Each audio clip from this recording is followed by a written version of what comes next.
శివతాండవం 4వ శ్లోకం. జటాభుజంగపింగళస్ఫురత్ఫణామణిప్రభ కదంబకుంకుమద్రవప్రలిప్తదిద్వదూముఖి మదాంధసింధుస్ఫురత్వత్తరీయమేదురే మనోవినోదమద్భుతం బిభర్తుభూతభర్తరి. ఇక్కడ స్వామి యొక్క జటాజూటాన్ని కొంచెం వర్ణన చేస్తున్నారు. జటాభుజంగపింగళస్ఫురత్ఫణామణిప్రభ.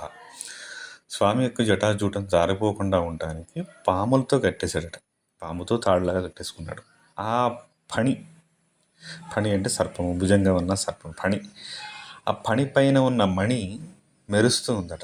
ఆ మరుపులు ఎలా ఉన్నాయి? కదంబ కుంకుమద్రవ ప్రలిప్తదిద్వదూముఖి. ఎవరైతే దేవతాశక్తులు పనిచేస్తున్నారో, దేవతాశక్తులు మన దేవతలు ఎలా అయితే మెరిసిపోతూ ఉన్నారో, వారి వారి కర్తవ్యాలు నిర్వహిస్తూ వారి ముఖం నుంచి వచ్చే తేజస్సులు ఎలా అయితే ఉందో, ఈ స్వామి జటాజూటాన్ని కట్టిన సర్పం పైన ఉన్న మణి తేజస్సు కూడా అలా మెరుస్తూ ఉందట. ఇంకా ఎలా ఉన్నారు ఆయన? మదాంధ సింధురస్ఫురత్కదుత్తరీయమేదురి. మదించి ఉన్న ఏనుగు యొక్క చర్మాన్ని ఉత్తరీయంలాగా, అంటే ఒక కండవాలాగా వేసేసుకున్నాడు పైన, శరీరం పైన. మనోవినోదమద్భుతం బిభర్తుభూత భర్తరి.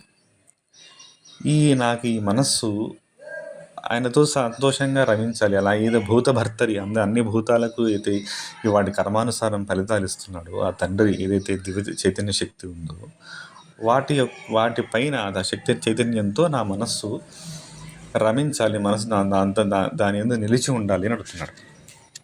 ఇక్కడ మనం లోతుగా ఒకసారి ఆలోచన చేస్తే, ఈ మన శరీరంలో పనిచేస్తున్నటువంటి దేవతాశక్తులు, విశ్వాన్ని నడుపుతూ ఉన్న దేవతాశక్తులు అన్నీ కూడా పరమాత్మ యొక్క ఆధీనంలోనే ఉంటాయి.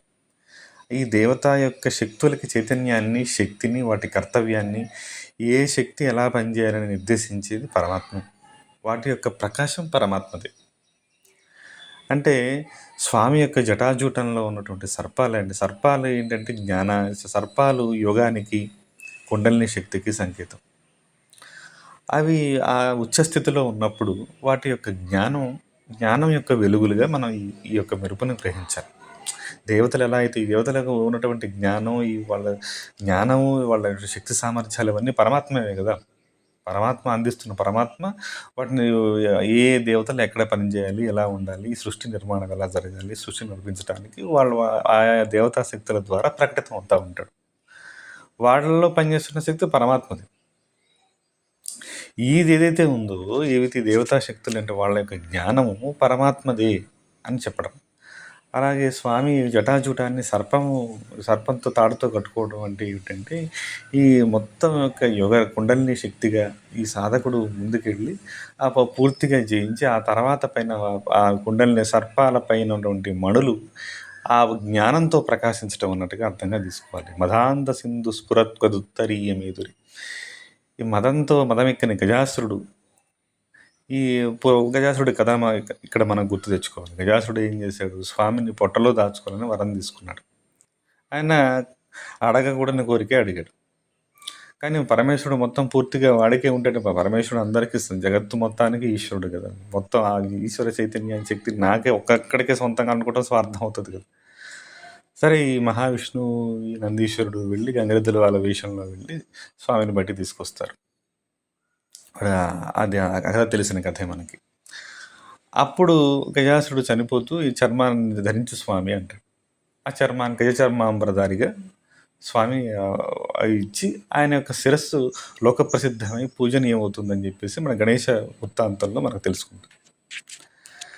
సో ఇక్కడ చర్మాలను ధరించడం అంటే ఏమిటంటే, రకరకాల జీవుల్లోకి జీవుడు మారుతూ ఉంటాడు. పరమాత్మ చైతన్యమే రకరకాల జీవుల్లో మారుతూ ఉంటుంది. మదంతో, అధికారంతో కొన్ని జన్మలు తీసుకుంటారు, పాపాలు చేస్తూ ఉంటాం, లేనిపోని పనులు చేస్తూ ఉంటాం, ఎన్నో రకాలుగా మనం ఈ జన్మలు గడుస్తూనే ఉంటాయి. అయినా లోపల పరమాత్మ వీటన్నిటిని కూడా ఉత్తరీయంగా ఉన్నాడు. లోపల పరమాత్మే వీటన్నిటిని నడిపిస్తూ ఉన్నాడు. మనం ఈ పైన ఉన్నటువంటి చర్మాలు, పై మెరుగుల కోసమే మనం ప్రయత్నం చేస్తే అసలైనటువంటి చైతన్యం కోసం మనం వెళ్ళట్లేదు. ఇది కాదు రవై, అలా లోపలికి వెళ్ళాలి అని చెప్పడం అనమాట. మనోవినోదమద్భుతం బిభర్తుభూత భర్తరి. అన్ని భూతాలని సమానంగా చూసేటువంటి భర్త స్వరూపంలో ఉన్నాడు. అన్ని భూతాలకి భర్త పరమాత్మే కదా. అన్నిటినీ సమానంగా చూసేవాడు, సమన్యాయం పాటించేవాడు. అన్నిటికీ ఏ భూతానికి ఏది ఇవ్వాలి, దాని ప్రకారం ఒక ఒక నిర్మాణ కౌశలం ఉన్నటువంటి మహాపరమాత్మ ఆయన.